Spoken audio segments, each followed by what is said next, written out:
We have over 7 billion investment in Africa for venture capitalists. Nigeria took 3/4 of that investment. Now, local jobs are outsourced to Asia, outsourced to Europe. Local talent are looking for work. Secretary, accounting, those jobs are dead. Receptionists, they're dead. What skills can you learn to help organizations increase their ROI? Many organizations in UK, US, they've taken jobs to India. We are now going to India to source for talent, not because there's anything wrong with it. How about we start developing our local talent? 1 in every 70 African has tech skills. That is staggering for a population of 1.3 billion for the continent. And we are not doing anything. We are sitting on a keg of ticking time bomb. That's why they will turn and go into fraud. They will turn, go into prostitution. They will turn, do all sorts of evil just because they need to make money. But if that money can be made just sitting in your house for 3 hours, you have made $210 as a data analyst. You have changed the law. You don't have to be fraudulent. There are jobs, remote jobs opportunity. And let me say this, people think, oh, coming into tech is that easy. It requires your dedication. It requires hard work. You have to be committed to the learning curve. And this is where I would say, yes, there are opportunities if our young people can leverage. Yes, our private owned businesses can start to say, let's sponsor. I had 10 people sponsored. There was a lady that just gave birth in Abia for our program. Our program would have cost way more, but because we have a partnership in Scrum.org, makes it so easy, and they reduced the price point that was so high because there's high barrier to entry because of the fee if you have to learn right. Although you can self-taught, go on YouTube, Udemy, all this learning, Google, Facebook, you can learn if you want to. But the truth of the matter is, many people that went that route, 90% is the drop-off rate. They never see it through.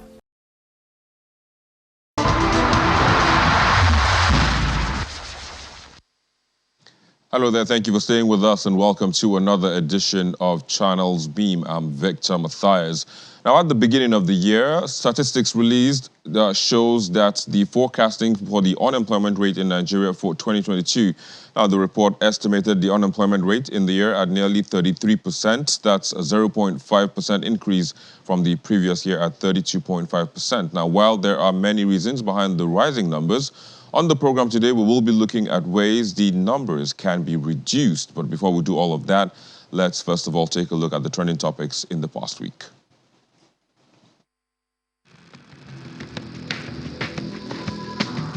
At least 6 construction workers have been trapped in an uncompleted 7-story building which collapsed in Lagos State. The incident occurred at Oba Idowu Street by Abi Maria Hospital, close to Sandfield bus stop in the Lekki area of the state. 3 of the 6 people have been confirmed dead as joint search and rescue operations continue by officials of the Lagos State Emergency Management Agency, LASEMA, and National Emergency Management Agency, NEMA. Serena Williams retires after having won 92 matches in Australian Open, 69 in French Open, 98 at the prestigious Wimbledon, and 108 wins at her home Grand Slam US Open. She has won a record total of 23 Grand Slam titles. At this year's US Open, Williams' anticipated retirement was being delayed by one stunning performance after another to delirious cheers of star-studded record crowds.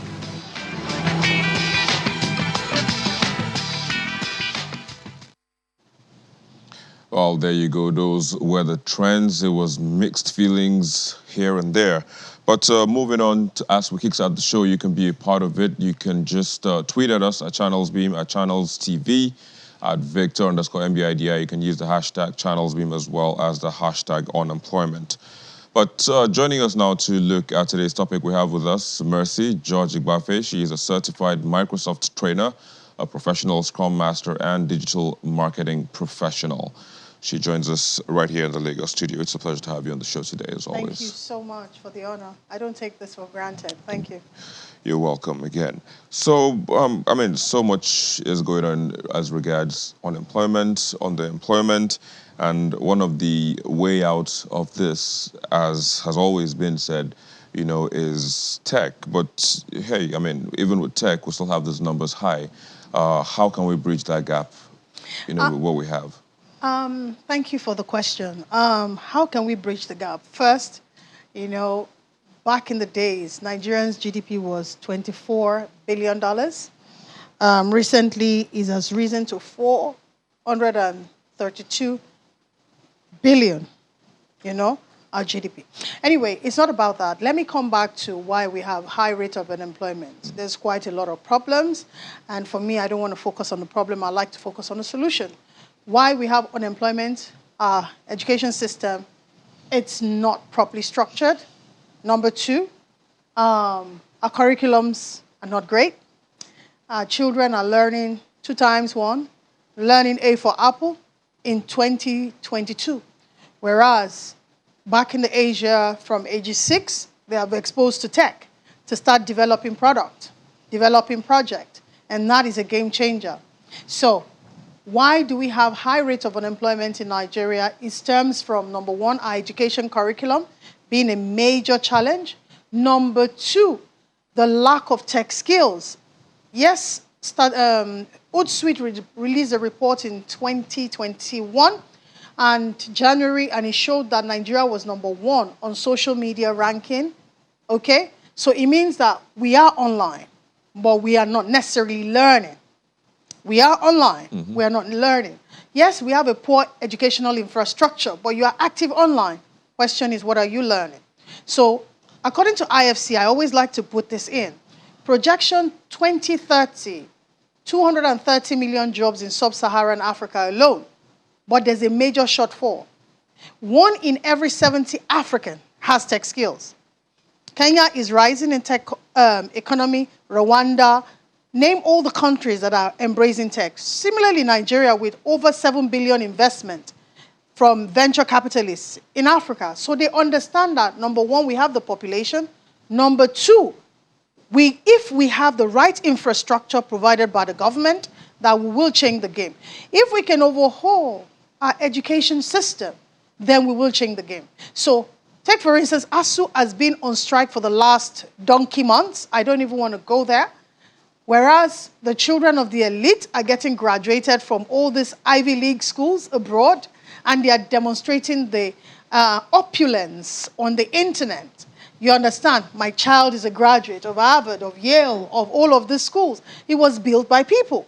If those schools were on strike, for instance, with their children graduate, whereas an average Nigerian child has been locked up, no thanks to COVID, months on end. Now, no thanks to our government, months they've been on strike. No education. Whereas, although they are still online on TikTok, doing some things that are just questionable. Yeah, but even on TikTok, I mean, we see people make money off the social media platforms. Yeah. Okay, so let me tell you how TikTok works as a digital marketing professional. So many of them are on TikTok. They are on live. So give the gifter, give the gifter, give the gifter, follow the follow, follow the follow. Are you learning anything with regards to that? I'm on TikTok. I went viral on TikTok for my business. I went viral in the 1 week. Do you know who taught me? My children. I have taught them tech. They understand the nuances of TikTok. I didn't. But they showed me the nuances of TikTok. They are the ones managing my social media. I had somebody come to the office today, and I was saying my 10-year-old, she's on LinkedIn. She's actively helping me manage my social media presence on LinkedIn and other social platforms. So what should we, I mean... What should we do? Focus. Yeah, because you've established the fact that, you know, Nigerians are online. You know, we have a high online presence. So what should we be learning? What should we be learning? Data analytics. Every business has data. Every business owner needs insight to be able to engage with their customers. Every business needs to develop product that is going to target their customers. Data analytics helps you with that because it helps businesses, stakeholders, even you Understand the way the world thinks. Data is the new oil. Machine learning is another skill. Understanding the agile way of working. Because yes, you're a data analyst, you have to work within an agile organization. Do you have what it means to work with an international team, which is what they are using, the agile way of working? So if you don't understand agile or some element of Scrum, take for instance, so that's the thing. Like, people hear agile, they hear Scrum. Yes. They pretty much might not even understand. They don't. Because if you say data analytics, it's something that a lot of people have heard. When you say machine learning, when you say artificial intelligence, these are terms that people are quite used to. But when you say Scrum, when you say agile, I'm beginning to think and beginning to wonder what these mean. Is it about running? No. So those that are working on AI, artificial intelligence, those that are working to produce virtual reality products, those that are working to develop any digital content, like the Zoom, they work using an agile kind of way of working. And under agile has, for now, over 46 frameworks. But the two most popular one is Scrum and is Kanban. What does that really mean? It means, okay, if I had to take 1 year to release a product to the market, using the Scrum framework helps you to release that product within 2 weeks to the customer, get feedback quickly and on time, and in that process, make sure you improve. You use an Apple iPhone or any Android phone. You keep getting updates. It's the process, the framework within which that they use to be able to develop those products that you and I can do an update on. For you to work as a data analyst in an international organization, they have a framework. We have a culture. We have a way that we work. Those are the things that bring those jobs to realization. Speaking of data, what are the numbers saying in terms of the number of Nigerians that are actively, being engaged, as a result of their taking part in, all of these tech skills and all of that. So, tech opportunities. Where are women doing? How well are women doing? Especially because we understand that, or people believe that tech is a male-dominated space, and more women need to come, into the space and also, make inroads and also make high-flying gains as well. So what are the numbers in that regard? I'll speak as on my own. I've just said 1 in every 70 African has a tech skill. Yeah. So you can equate that. If 1 in every 70 African, how many women are doing that? Let me speak as for Learntor, what we have done in the last couple of years, what we have developed. Many women are new to tech. And the fear of tech is something that scares a lot of women. I will say, based on my own data, if we record 800 attendees that register, oftentimes we have 75% of them male. Now, 25% of them are women. Okay? By the time I expose them through our mentorship, through our training, through sharing the opportunity, through the hands-on practical learning experience, the same 25% that got to know about tech, 90% of them end up converting. I don't know if that makes sense. Okay. So you have a registration of over 800 people that register for a course. 75% of the registrants are men. For instance, if I have to put a campaign on digital marketing, how to sell online, 80% of those that register are women. But if I say tech skill, learn data, agile, Scrum, Kanban, project management office, 75% of registrants are men. For some reason, they get it. Many women think, oh, I can't do this. But the 25% that come through the program, 90% of them end up converting. So many women, you don't know what you don't know until you are mentored, until you are exposed to that world of opportunity where you can actually tap into the resource. I started this career literally 5 years ago. I wish I had mentoring. I had a midlife crisis. I did not know what I wanted to do. And that's a lot of our women. Because they are shouldering being a mother, a wife, a sister. They are nurturers. Many of them are not necessarily ambitious to embrace the tech world. And that's why they are that's why they are removed from the equation of tapping into this male-dominated. I'm a woman.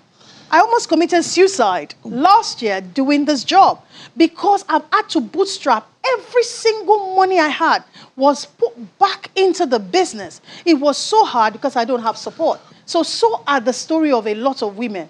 But there is opportunity. Any woman that gets in here will change the game. I mean, I'm glad that, you didn't get to that point where you committed suicide. I mean, I have to say I'm glad that didn't happen. But, I'm just trying to browse through, my mind, and I'm thinking, there are so many women just like you in tech, but, in Google and Apple, there are just a lot of them. Nigerians, again.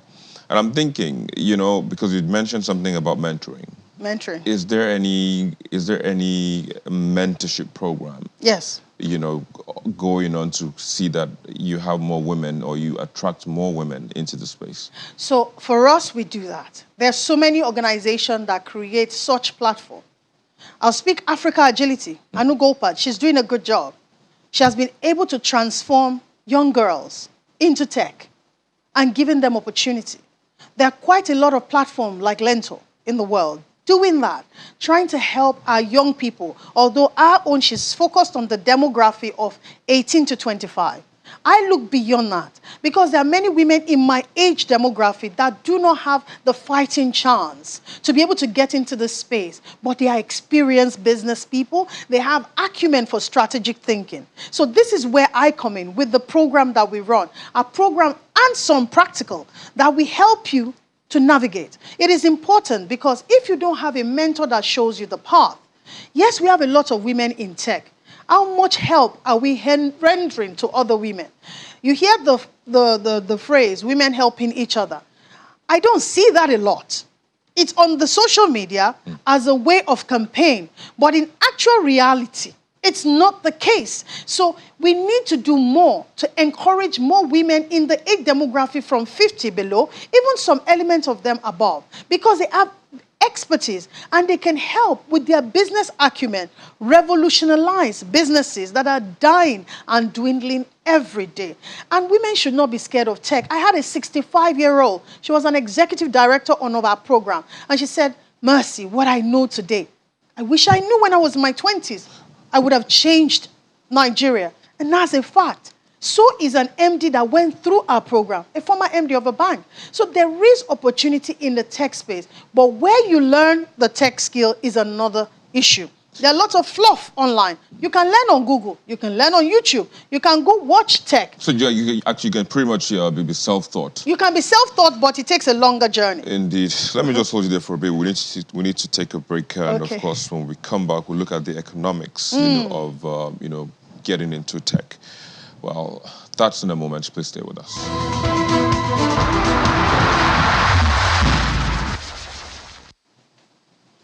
Thank you for staying with us. We still have with us Mercy George-Igbafe with us here in the studio, and we're looking at, of course, like I said before we went on the break, we're going to be looking at the economics of getting into tech.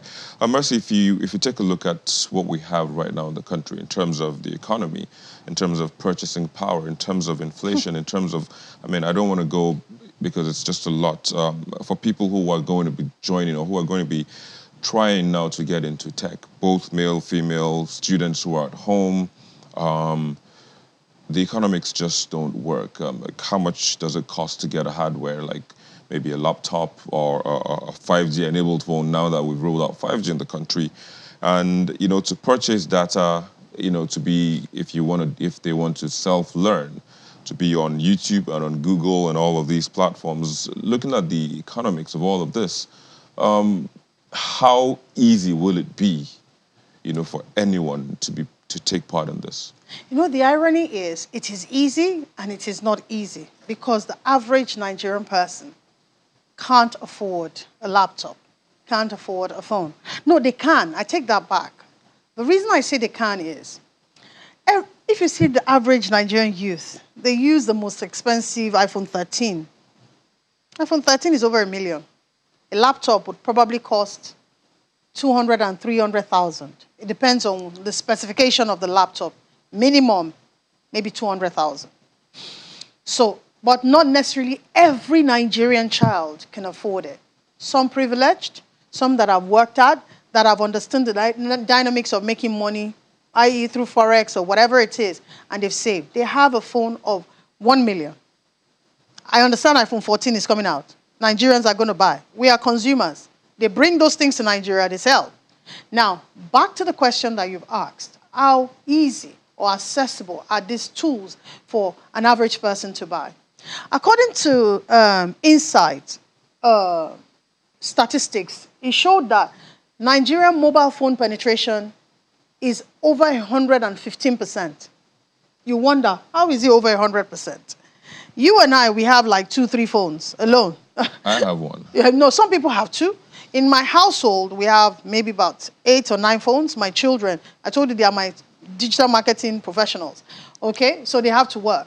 So in one household, that's the reason that statistic shows that there's over 100%. Because in one household, there's several phones. But doesn't mean that it has reached every Nigerian. The question is no. And that phone doesn't mean that they're active. You see, call somebody, their data is switched off. So let's go back to the real economics. Yes, it is possible. A lot of private organization needs to be intentional to develop the tech talent of Africa. They have to be intentional. Providing these tools, the laptop, phone, they should stop giving us money to go and eat. Give them the tools that they will use to work. Sponsor 10, 20 children. Let them learn tech. Number one, they need a system. Many people are on their mobile. What you can do on a system, on a laptop, you cannot do on the mobile phone. You're restricted. There are tools. You need to collaborate with certain teams. You need those tools to work. You need access to those tools. So I would say yes and no, because I've seen young people, the phone they use, I can't even afford it, that they are using those iPhones. The question is, you buy an iPhone, and you see the avalanche of human hair that they wear on their head alone is over 500,000. That has covered one laptop. Yeah, they might be privileged. Some might be privileged. So let's look at those who aren't privileged. Okay, let's go back to my story. I was never privileged. No father, no mother, nobody to send me to school. Thank God one man just saw me, took me to his house and introduced me to his children and sent me back to school in 1990. D.U. Awana. I will never forget. How lucky can everybody be? I don't know. That's the thing. I know, but my situation was different. And not everybody has that. On TikTok, I did a challenge of giveaway. People are begging me for 2,000 naira. So that begs to the question is, how accessible, how affordable are these things for everyone? Not really. But there are some that could change the trajectory, learn the right skills. Because like I told you when we went off break, yeah, we have over 7 billion investment in Africa for venture capitalists. Nigeria took 3/4 of that investment. Now, local jobs are outsourced to Asia, outsourced to Europe. Local talent are looking for work. Secretary, accounting, those jobs are dead. Receptionists, they're dead. What skills can you learn to help organizations increase their ROI? Many organizations in UK, US, they've taken jobs to India. We are now going to India to source for talent. Not because there's anything wrong with it. How about we start developing our local talent? 1 in every 70 African has tech skills. That is staggering for a population of 1.3 billion for the continent. And we are not doing anything. We are sitting on a keg of ticking time bomb. That's why they will turn and go into fraud. They will turn, go into prostitution. They will turn, do all sorts of evil just because they need to make money.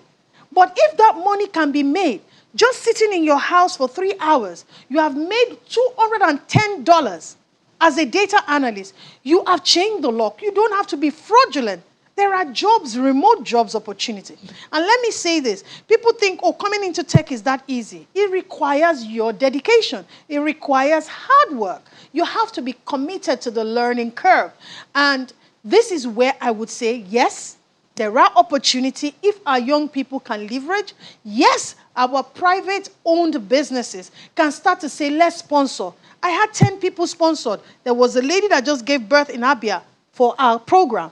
Our program would have cost way more, but because we have a partnership in Scrum.org, makes it so easy, and they reduce the price point that was so high, because there's high barrier to entry because of the fee if you have to learn right.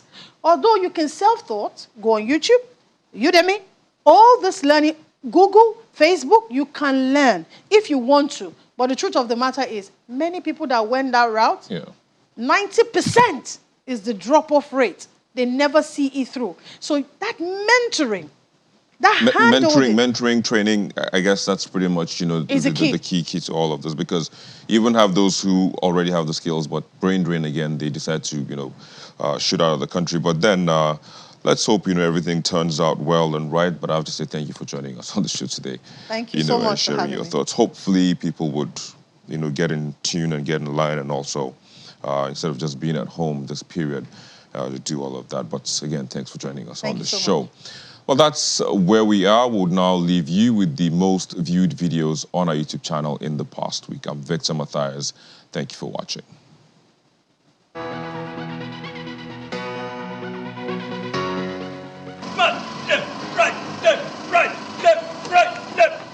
To kick off this week's chart is a dismissal of 2 soldiers by the Nigerian army for murdering a cleric in Yobe State.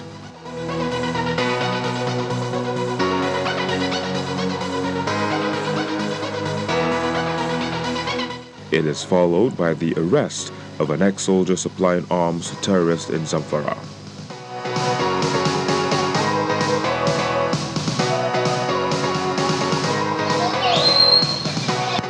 Third spot is taken by APC presidential candidate Bola Ahmed Tinubu, maintaining that there seems to be some confusion about Nigeria.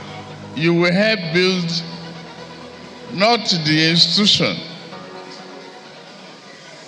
but the greatness of a nation.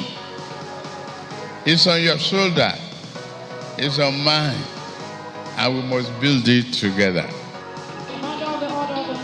In second is Rivers State Governor Nyesom Wike taking a swipe at the national chairman of the PDP. As a chairman of a party who wants to win an election, your business is to bring peace to your party. Your business is not to divide your party. Your business is not to show arrogance to your party. Now we are talking about ASU strike. During my time too, ASU. While the video of former President Goodluck Jonathan speaking on how swift his administration sorted out an impasse with ASU takes the top spot. And I said, how can our students stay out of school for 4 good months? I had to call a meeting of all the leadership of ASU. And I thought that by being there will help ASU to do things quickly.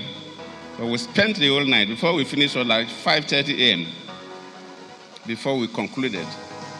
And the strike was called off. So there were issues.